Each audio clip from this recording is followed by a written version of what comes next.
So here is a major theme about idealism and reality. Idealism and reality. And let me just show you in a little bit what I mean. So let me see. Okay, so let me just talk about this first.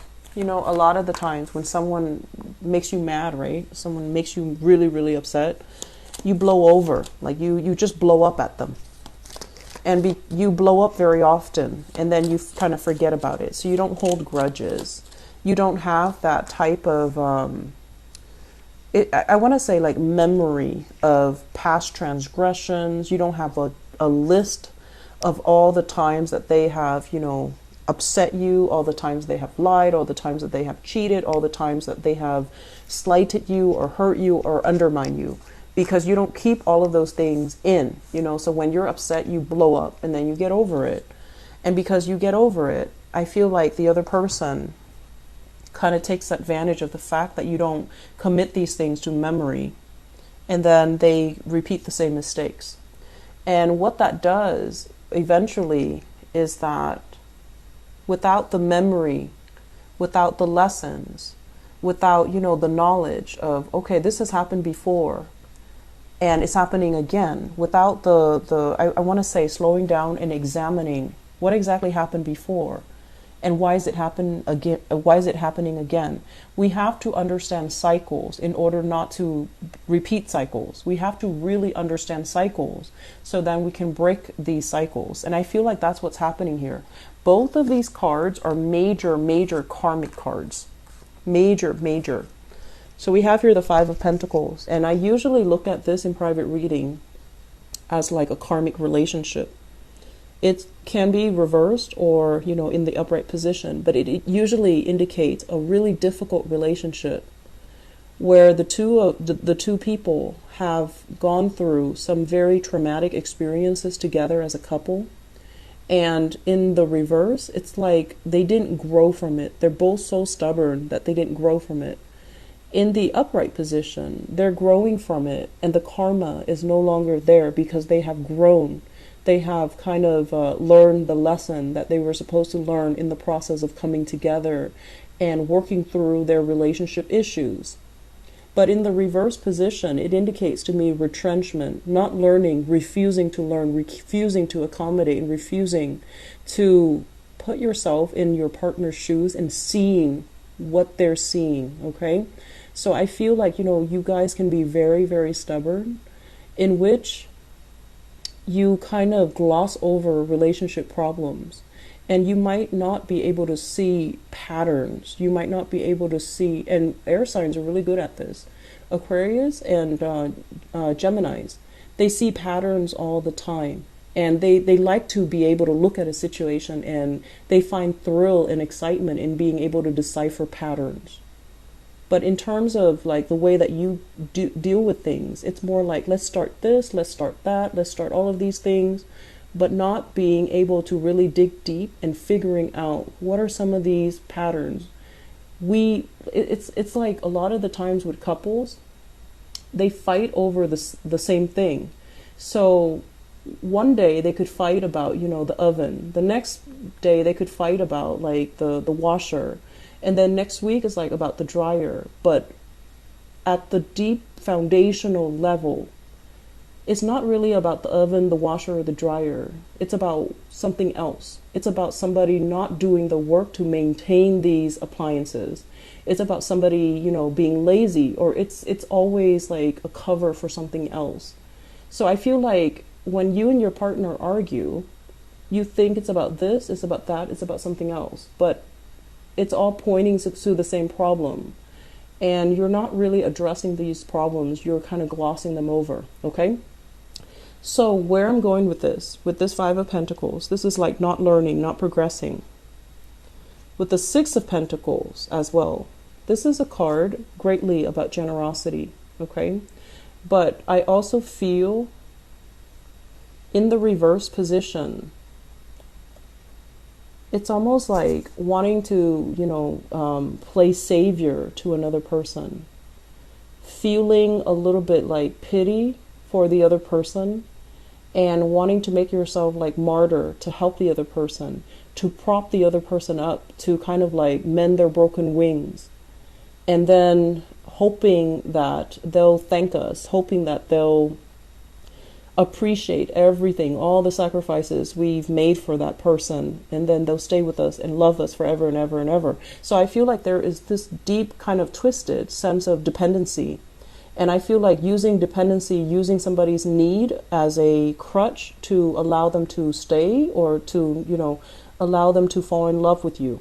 So this can operate, in both direction. Somebody has been doing this to you, kind of like feeding into your sense of pity, or you are doing this to somebody else, hoping that, okay, they'll see all the sacrifices I made, financial and sacrifices, resources, whatever it is, and they'll appreciate the gesture. But a lot of the times when we give, right? When we give and when we care and when we want to dole out resources, we need to be able to come to the point where we give it freely without strings attached, in a very innocent way. So this is about true generosity. This is about giving because we care about the other person. We want the other person to be okay. We don't expect anything in return. And this is more about, giving with strings attached, giving with a hidden agenda. So I feel like you were dealing with somebody like this, or you yourself were exercising these unhealthy behaviors in your relationship. And because of that, the relationship did not work. And I feel like some of you, there is a sense here about dealing with somebody who's really, really intelligent, okay? Like dealing with somebody who's very intelligent, and they are very intelligent. They had a lot of potential, but they might not have had the means to make their dreams a reality. So for example, they're supposed to go to school, and because they're really smart, and that if they go to school, if they get their degree, they're going to be like, making really good money. And so you nurture them through the education process. You nurture their dreams. You took care of them. You nurture their aspirations. You gave them the emotional support. And then once they made it, once they got on top, once they achieved success, they didn't want to stay in the relationship because they felt like they have outgrown the relationship. And it's a natural progression of things. People do outgrow each other. But I feel like some of you are holding on to a resentment. I did all of these things. I made all of these sacrifices. Why is the other person still not there? And I'm feeling as if it's like you're finally holding a grudge, And in the past, you've always just blown up and then you were okay. But then this is the first time where you're at a point where you're holding a grudge against somebody. And it's really hard for you to let go because the feelings are really confusing, right? It's like a mixture of annoyance and passion, okay?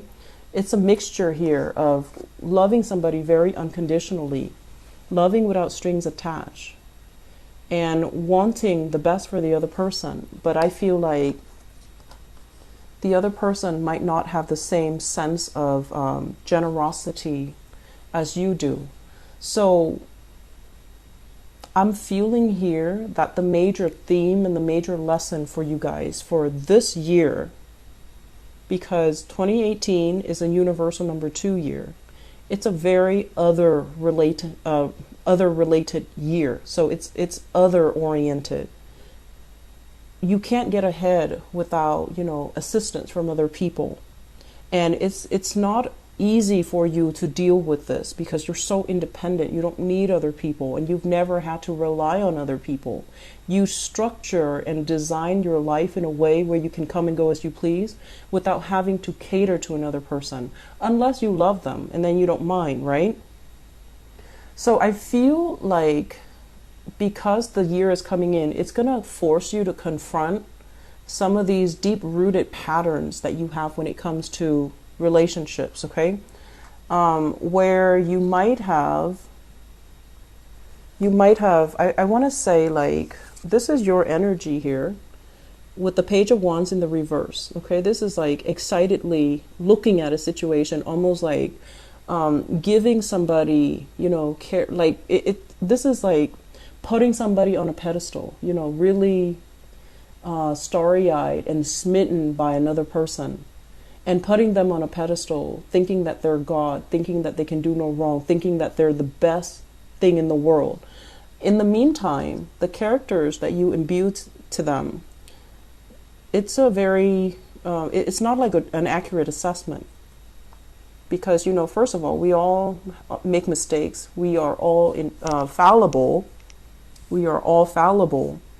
And so the person that you think is the greatest thing on earth, they're human too. And so coming in for this year, you're a little bit jaded. So you're like this. You're just like, I'm going to take care of myself because I can't really rely on other people to take care of me. No one is really, so high up on the totem pole that I can put them on a pedestal again. Somebody that you really looked up to has really, fallen off their pedestal, and now you don't really know what to believe anymore. That's what it feels like to me. And so now you're at a point where I'm going to be really, really self-sufficient. I'm going to learn to take care of myself and not have to rely on another person at all.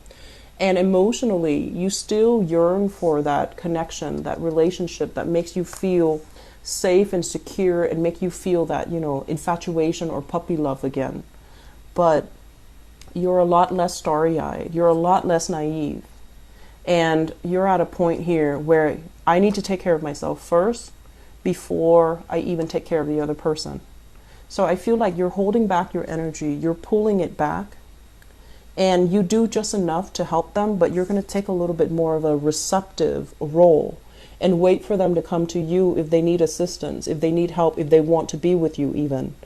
And so we have options that are on the table for you in terms of relationship. We also have a blast from the past, and it's surrounded by a cluster of cards that are really negative, okay? So don't go back to your past. You need to allow your world to open up. You need to allow it to open up so that you can start dating again. And January might not be the right time. So I feel like you're dolled up, ready to go. Looking really attractive, really, really pretty, waiting for Mr. or Mrs. Right to come into the picture for you. And the timing is going to happen for you. But it just feels to me like January, there are some karmic issues that we need to think about. We don't need to engage in it or engage with that person, but we need to forgive ourselves more than anything. And then we need to relinquish that person, that situation. And I feel like doing that is going to free you up energetically for new things to come into the picture. Okay? One last thing, Aries. I'm seeing a lot of people on social media. Okay, a lot of people on social media. It's almost like, what was that expression? They say like you're the curator of your own life, right? On social media. And what that does is that you can post whatever you want. You can post pictures of yourself in the most flattering light because you're creating that narrative. And so I feel a lot of pictures taken, and I feel like you're creating this photo album of you having the time of your life. But I feel like deep down there is a deep longing. It's like a deep feeling, wanting to belong, wanting to find the one already, so that you're not constantly, getting dressed up, going to these places where there's loud music, where there's alcohol, where there's, it's like you're physically tired, but you have to keep up with it because you feel like that's the only way for me to meet my, significant other or to meet Mr. or Mrs. Right. There are other ways to do it, okay? And with this energy, this is somebody who's very loving, very caring, and they want to take care of other people. They want to feed, nurture, and soothe other people.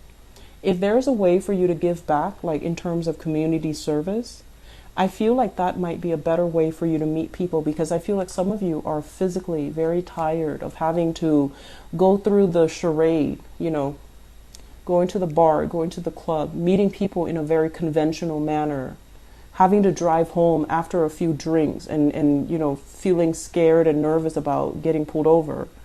And it's like, it's a charade. It's something that you feel is the only way where you can meet new people, and that's not reality. Okay, so aim for thinking a little bit more outside the box and figuring out where your interests actually lie, what you're really good at. So if you love to cook, volunteer at a homeless shelter or volunteer at a soup kitchen where you can serve food, where you can be in your element. If you like to host parties, then host like a singles party so that people can bring single friends by, and then the odds of you hooking up with somebody is a lot higher. Okay? If you like to take care of people in any capacity, volunteer your time, be an event coordinator so that you're in charge of the logistics and you get to know everybody's name, and then people come to you when they have problems. So I feel like there are other ways, and the traditional, conventional way is making you physically tired. Like your body is not, you're not feeling it anymore. Okay? So really be honest with yourself about what's not working and leave that life behind is what I'm feeling. Okay? Aries, I am done lecturing, so I hope the reading has been helpful. Singles, I feel like it's a good month to date, but I feel like you need to find different ways to meet people. Okay? Try online dating. Try online dating. It doesn't have to be so complicated. Okay? And then for others, I feel like you have recently gotten out of a relationship and you're not ready just yet emotionally. And then for others of you, there's a lot of travel and movement, and it might interfere with your dating life, even though you know that a lot of people are like, you're getting a lot of attention, but it seems like events around you are accelerated, so you don't really have time to do anything else. Okay, so prioritize your love life for this year, because I feel like some of you, you're best with a relationship partner, but don't make a relationship partner like a project for you to work on, to nurse their broken wings, and to make sure that you feed them and let them grow, and then when they grow up they don't appreciate the contribution. Okay, so don't let that repeat again. Okay.